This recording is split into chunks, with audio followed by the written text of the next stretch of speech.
very, very happy Friday and welcome to another episode of the TNC Sports Talk. My name is Justin. Today is February 6th of 2026 and it's going to be a shorter episode, to be honest, in all fairness. Um, I've been getting over this flu last week. And this week, it's been nothing but congestion. And it's in my throat. I have a cough that's really deep inside. And so,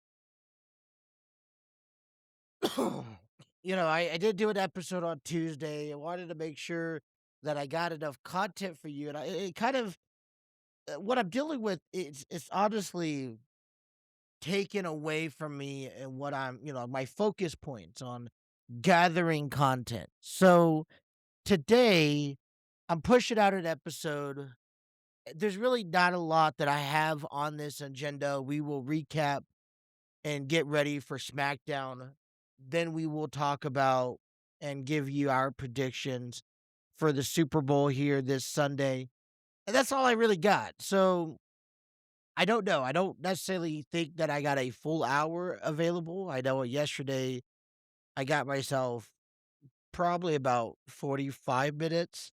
So we'll see what happens. But I wanted to start things off because with wrestling, because last Saturday we saw possibly the final match of AJ Styles as he ended up losing. He passed out during the match against Gunther on Saturday at the Royal Rumble, and it was this moment where people were even confused, including myself. You had the question of, is this his last match? Because he put his career on the line.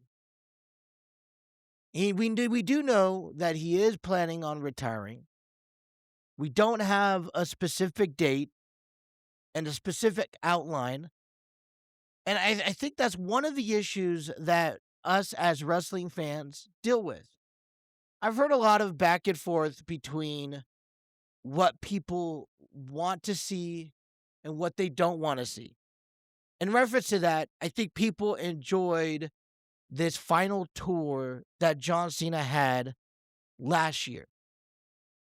They knew that pending health, John Cena would wrestle all the way up through the end of the calendar year.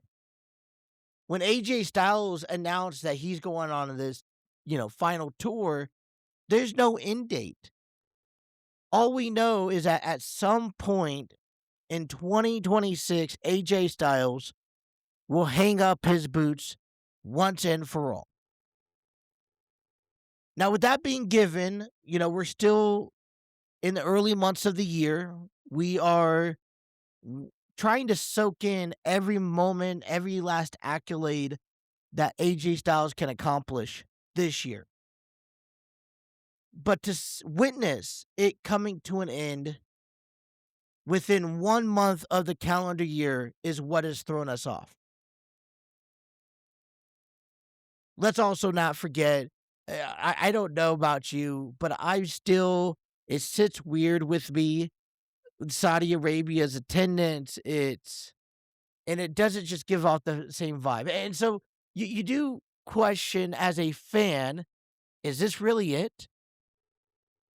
You are going to not only retire, we understand retiring at the Royal Rumble. That's understandable. You made your debut with the WWE over a decade ago at the Royal Rumble, so why not just retire there? I get that. But what I don't get is that it's in Saudi Arabia and it's not in the States. Where does this where does this tour get people? Now there's speculations out there that AJ Styles is going to go have his final moments and have a run at TNA. Or he's going to jump ship and go and have a couple feuds out in AEW.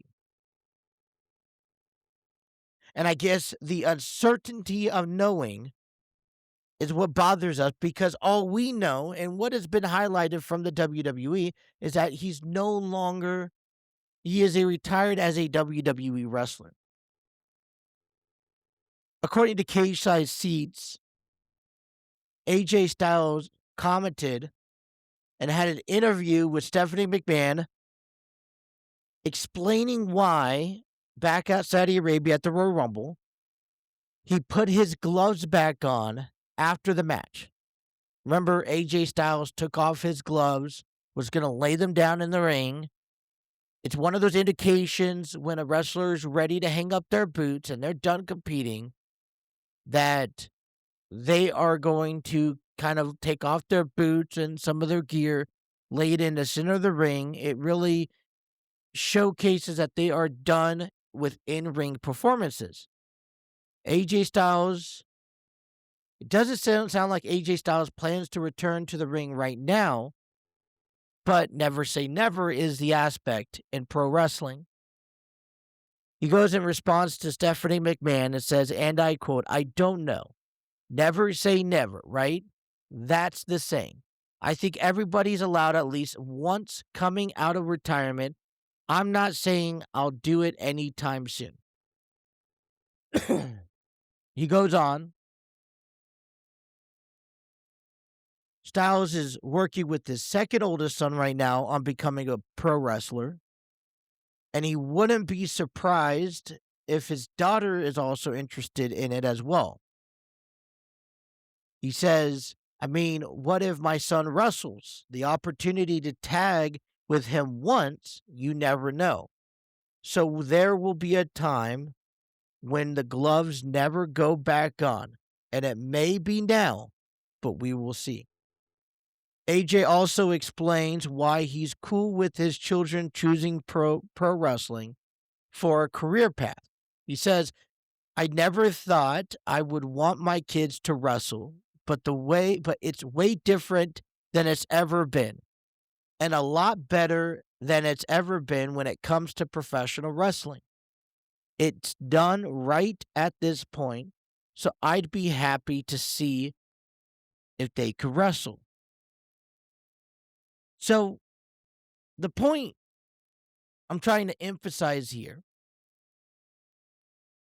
which is the truth, we really don't know the future of AJ Styles' career.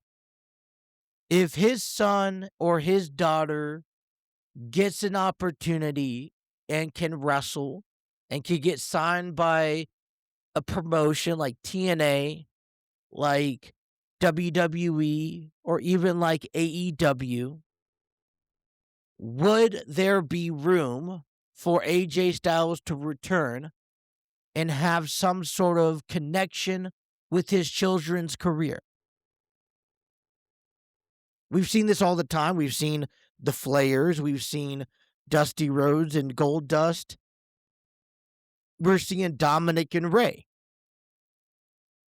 And AJ has earned the opportunity. He has earned the Hall of Fame career to make that happen if he so pleases to. So never say never.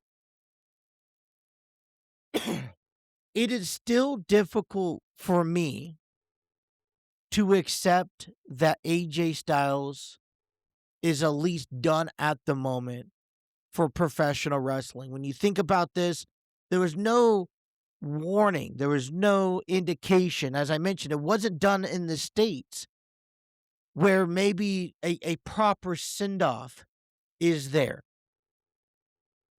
And who knows, if he never wrestles again, he did have a great match with Gunther. But this does leave the door open. And, it's his career. I'm going to let him make those decisions. As much as I could give you my opinion on what he should do, I'd let him make it open for him. If the WWE has this elaborate plan later on this year saying, you know what, let's bring AJ Styles back, let's give him a proper send-off in the States, maybe in Atlanta, Georgia, in front of his home crowd, at least through the WWE, then that's open on the table. If AJ Styles thinks that he has a run in TNA where he made most of his career, and a successful one, by the way, then this at least opens the door because the WWE is referencing that he's retired from the WWE as of right now. Why knock on the ability if money's there, if the story's there, if the dynamic is there? Why knock on an opportunity to go to AEW and have a couple feuds with guys like Will Ospreay? It does bother me that there's not a clear ending to this retirement. We knew John Cena's clear ending. Normally, when people come and announce that, hey, we are going to retire, they are at a peace of mind in their career where they are planning on retiring, and that's where it's at. But the stipulation was turned. AJ put his career on the line and failed. And yet, we don't get that peace of mind that AJ Styles has officially retired from wrestling.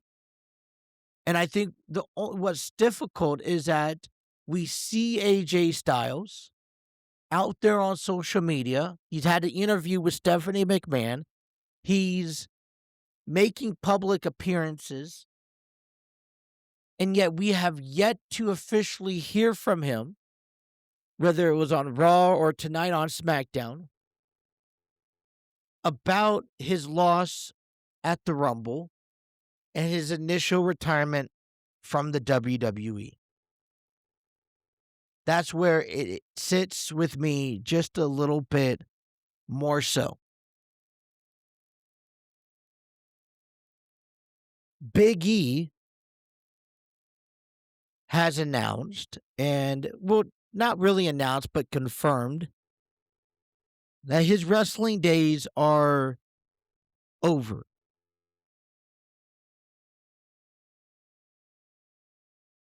Big E hasn't competed inside the square circle since March 11th, 2022, where he ended up was dropped on his neck outside the ring on a belly-to-belly suplex by Ridge Holland. It would reveal that Big E suffered 2 fractures, cervical vertebrae from the incident, and would undergo multiple levels of fusion surgery to repair the damages. Despite a positive recovery, his in-ring future has remained very much in doubt. Former New Day member has recently spoken with the Compass on the Beat on a radio row. When asked about his current on-screen role with the WWE, Big E said he's enjoying it and never predicted that it would be something he would be doing after his career is over. He said, it's been good. It's something that I really enjoy, something I didn't think I necessarily was going to do when my career was over. But it's been a blast. I get to be a part of what we're doing in the WWE to do it in a different way. He also says it has helped him to prepare for other roles in broadcasting as well.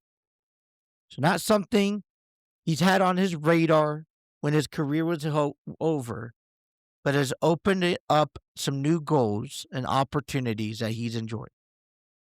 When asked if this means he's officially retired, Big E said never say never, which is the pivotal point in WWE in all of professional wrestling today. But at this point in time, he's officially retired from WWE. He says, I'm content. In wrestling, they always say never, but right now I am retired, and that is for me. So I focus on other things right now. That is another situation that we have never really gotten confirmation of. As fans, we want to see someone make a full recovery, get back to doing what they love to do, and I completely understand. But if someone's content where they're at and look at the opportunities provided, I think he's a great panelist on these kickoff and post shows for PLEs. I think he's been able to take a back role and really help younger talent and help the other side of what goes on in putting on a program. This one here is something that I'm a little bit more content about and I'm excited about. I'm okay with because he fits his role quite nicely. We see him, we get his honest opinions, and it doesn't put him in a position where he is going to re-injure himself because those neck injuries, especially when you're required to do multiple surgeries on vertebrae, those are scary. And even if you can make a comeback, you proceed with caution. You don't just jump full force. And to be honest, you're never honestly, truly the same like you used to be.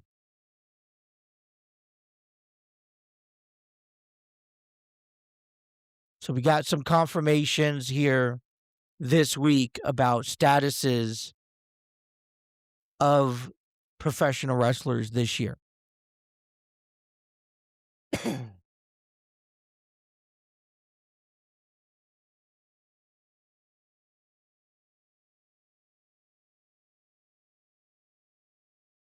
WWE Friday Night SmackDown is tonight on the USA Network. Kickoff is at 8 p.m. Liv Morgan is heading to SmackDown tonight to address her Women's Royal Rumble winner from this past Saturday. SmackDown is also to start the Elimination Chamber qualifying matches. Drew McIntyre is also to be on SmackDown as he is set to address the WWE Universe about the future of the WWE Championship. You know, we talked heavily back on Bout Monday's episode, Liv costing Raquel the Women's World Championship.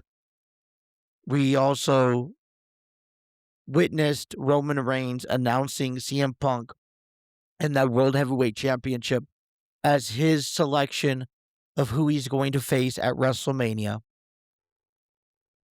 Which means we know the men's Elimination Chamber match is going to dignify who is going to challenge Drew McIntyre and the WWE Championship heading into WrestleMania, which is actually taking place in about 4 weeks from this Saturday. And so we'll have 6 weeks left to kind of sit and ponder and promote and analyze and break down everything that we need to know about these upcoming main event matches. I'm still interested to see if Liv will announce who she plans on facing tonight. I've deeply expressed the part where I'm at, and I wish that they just hold off a little bit. Let's toy with the idea of who is going to be selected, because she could face either Jade Cargill or Stephanie Valkyrie. But let's sit on it for a couple weeks, but we'll see. SmackDown tonight's going to be at the Spectrum Center in Charlotte, North Carolina. And, you know, I wanted to address a little bit about Drew McIntyre. He had a match on Saturday where he just annihilated Sami Zayn. And I gotta tell you, you give props every time you see Sami Zayn in one of these predicaments. You talk about selling. He's really good at selling. He's really good at kind of babying those injuries and putting athletes over in that statue. Those he fits along those conversations with in the category along with Dolph Ziggler, um, who they go all out and they really look like they're actually getting torn apart.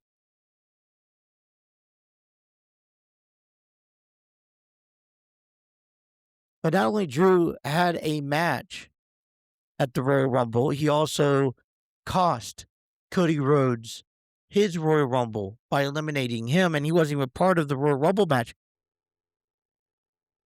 I the multiple roles that he's played into Saturday is going to pull over, and Drew McIntyre made it clear. He made it clear that as long as he's champion, as long as he's around, he is blaming everything on Cody Rhodes, and he will not rest until Cody Rhodes has been completely stopped and there's nothing left of him. So for me, I'm interested in learning if Cody's going to be a part of the Elimination Chamber this year. If he's going to be, you still have the feud between Cody and Jacob Fatu, and who is going to be the one to challenge Drew for the WWE Championship at WrestleMania. All right, I want to take this moment and talk about Enlightened Studios as their upcoming production. Grassroots is set to premiere at the Artsville Theater in Cincinnati, Ohio from February 27th to March 8th. You can get your tickets by visiting tickettailor.com. Grassroots, where a story sticks with you, a little bit of taste from the past of family drama and truths from the neighborhood. You check out this experience at the Artsville at the end of February, and be sure to get your tickets by visiting tickettailor.com. A link will be provided in the description below. Alrighty, this weekend is the Super Bowl weekend.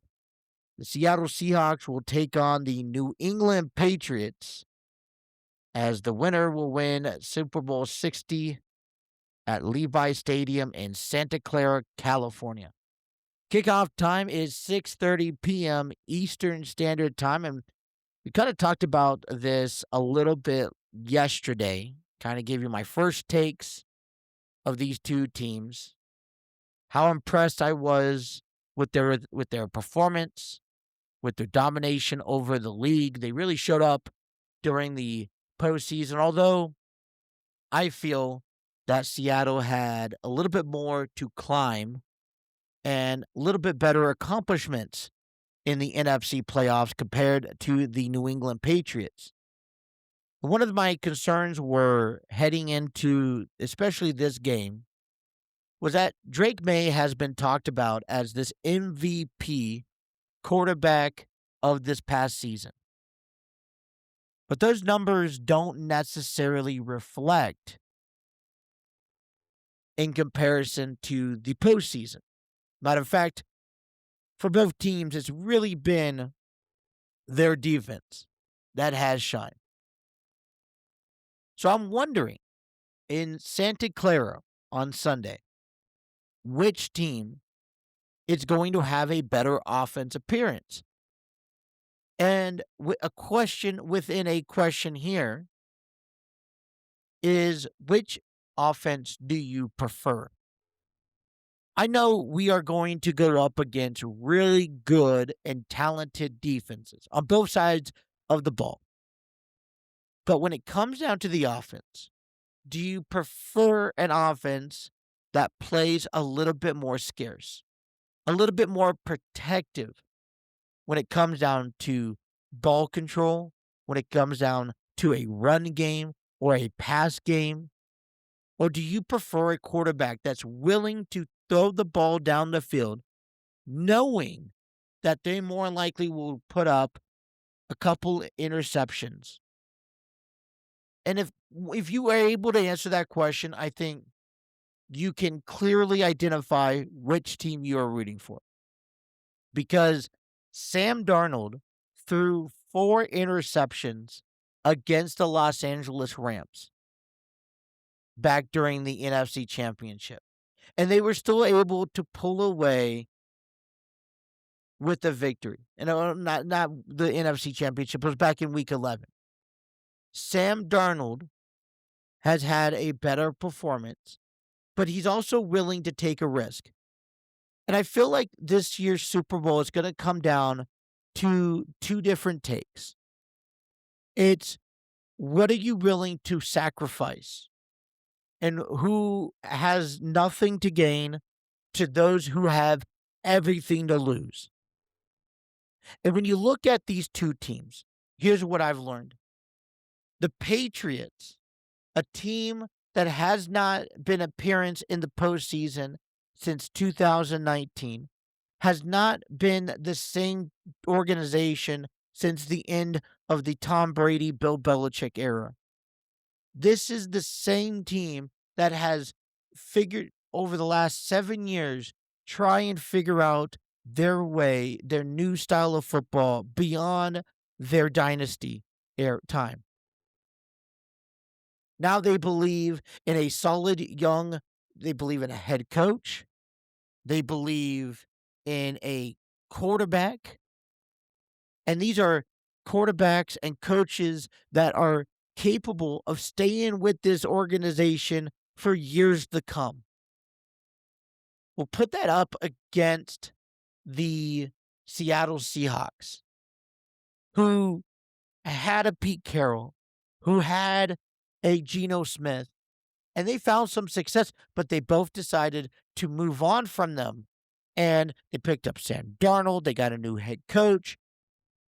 A lot of questions were on the table for the Seahawks this year. And I'm sure that if things would have failed for the Seahawks, fans, analytics would have went back to, well, why did we change? But see, Sam Darnold has everything to gain. You know, the Patriots are going to be okay if they lose the Super Bowl because they have a good enough team, a young enough team, a well-established team that could carry them into next season, the year after that, and possibly even the year after that. So, I mean, in hindsight, I'm good for the next 2 to 3 years. But for Seattle, we don't know what the faith looks like next season. We honestly don't know if Sam Darnold is coming back to the Seahawks next year. We don't know if the Seahawks is going to be just as good as they are this year next season. And a lot of their contributions had to be going up against teams like Matthew Stafford and the Rams, who were dealing with injuries throughout the course of the year. The 49ers dealt with injuries throughout the course of the year. But those are the two teams in the NFC West that were talked so praisily, so highly, thinking that they were going to dominate, they were going to run over in one array with the division. The Seahawks, more surprising than any other team, ranking, getting the first round bye in the playoffs, getting a chance to home, be the home field advantage towards their divisional game and their championship game against two division rivals. I look at this game, I see a really good matchup. I will stand by something that I said yesterday, is that this game is only going to be as good as their defense is going to stop their opponents. And so I know we're going to see a good game, but is that going to come from the hands? Is that going to come from the hands of the defense?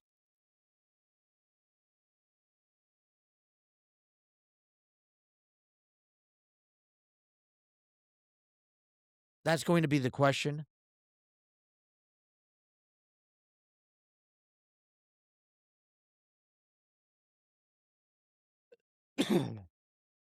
I think that I mean, what do you expect? I do believe that this is going to be a moderate to low score game, about a 27 to 24, 27 to 24, 27 to 21 aspect. It's going to come down to the very last drive, the very last defensive stop or offensive gain. I don't think it'll come down to a field goal. But let's ask those questions. Who's going to score the first points? I think the Patriots could. But I'm a little bit nervous to see how I'm a little nervous to see how Drake May's performance is going to be heading into the Super Bowl. I can take a quarterback like Sam Darnold, who's willing to throw the ball, make those mistakes, maybe give it up a few times, but be able to bounce back from it. But it doesn't work the same for Drake May. So, in my prediction, I think that the Seattle Seahawks will beat the New England Patriots. I think that the Patriots have a lot to learn. I think that they're very close, but the Patriots, and this is hard because I do want to see both teams advance. I do want to see both teams win, but I'm going with the Seahawks because I feel like they have the most to lose. I feel like their time is a lot shorter than what the Patriots have. I was thinking about the Super Bowl, and I was thinking about how over the years it's always been Sunday evening, 6:30 p.m. Eastern Standard Time, 3:30 p.m. Out there on the West Coast. But what I was thinking is I would really like to see if there was any changes being made, especially considering that both teams have nearly 2 weeks off. Can we push the Super Bowl back 1 week or 1 day and have it on a Saturday? There's really nothing going on. No really big games. This is around the time of the year where NBA and NHL go on their All-Star break. This is where college basketball is still full in swing. Nothing really is compelling. We get through the month of February. Baseball's not in session. And, I have to agree with some other people who's made this argument, but a Super Bowl on a Saturday, on a fan perspective, does wonders. Think about this. You get a chance, you're up late. Super Bowl is a time where you get to eat greasy fast food and, pig out and drink beer and take shots and just, whether you're watching for the actual game or the commercials or the halftime performance. But move it to a Saturday so that because I feel like when it is all said and done, there's that dull moment that even rolls into a Monday for a lot of people. And they this is the time where people can recover. This is gonna be a time where Seahawks fans, where Patriots fans, they get to recover from what they have just witnessed within a 7-hour period. 'Cause don't trust me, Super Bowl is an all day long thing for a lot of these fans. I'm gonna be going to church on Sunday morning, come home, and I'm gonna have nothing but the Super Bowl on my mind. I'm gonna be sitting on that couch. I'm gonna tell my son, you could go play with your tablet because I have the Super Bowl on from 1 o'clock, watching all of the pre stuff, all the stuff that leads into what we are going to watch at 6:30. Then the Super Bowl goes on. Afterwards, you watch the celebration. I'm going to say it's 9:30. It's 10 o'clock. People are tired. People have to wake up. I know my wife have to work the next morning. And yet, either Seahawks fans or Patriots fans, one side of the table is going to be excited because they just won the Super Bowl. The other side of the table is going to be disappointed because they just lost the Super Bowl.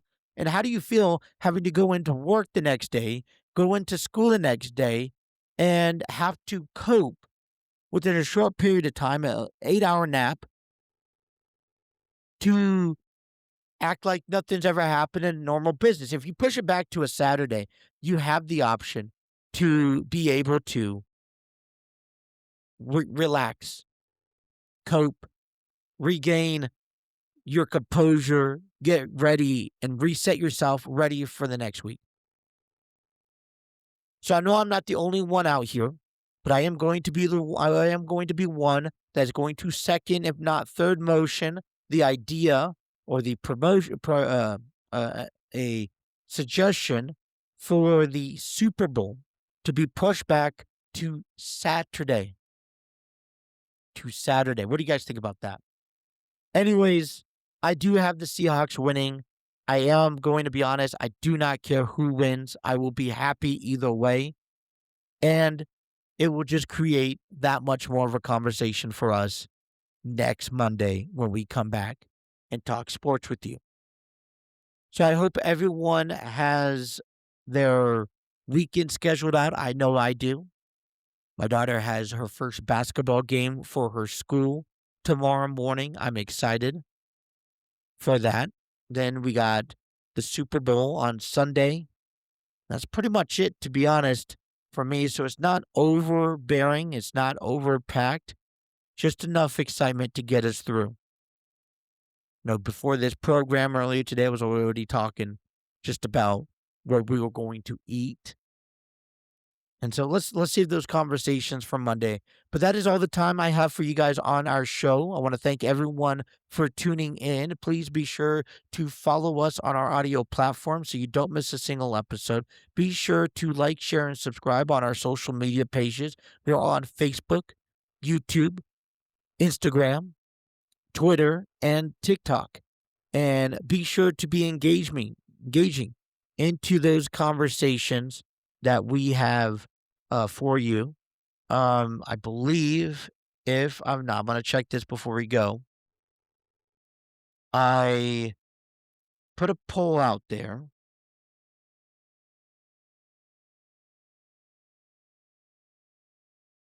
There we go. I think, where is it at? So I put a poll out there earlier this week. If you haven't gotten a chance to vote, I'd encourage you to head over to our Twitter page and vote.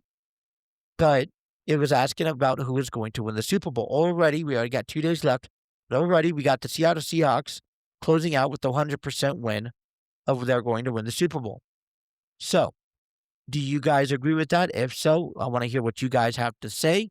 Leave a comment, go to our Twitter page, follow, and vote. But we will return back on Monday. We will talk about all the stuff that's happened over the weekend, and we will officially start moving our attention into next week and into pitchers and catchers reporting as baseball is close by and about to get underway here at the end of the month. So, hope everyone has themselves a good weekend, and until Monday, you guys take care, and we will see you guys later. Have a good one. Bye.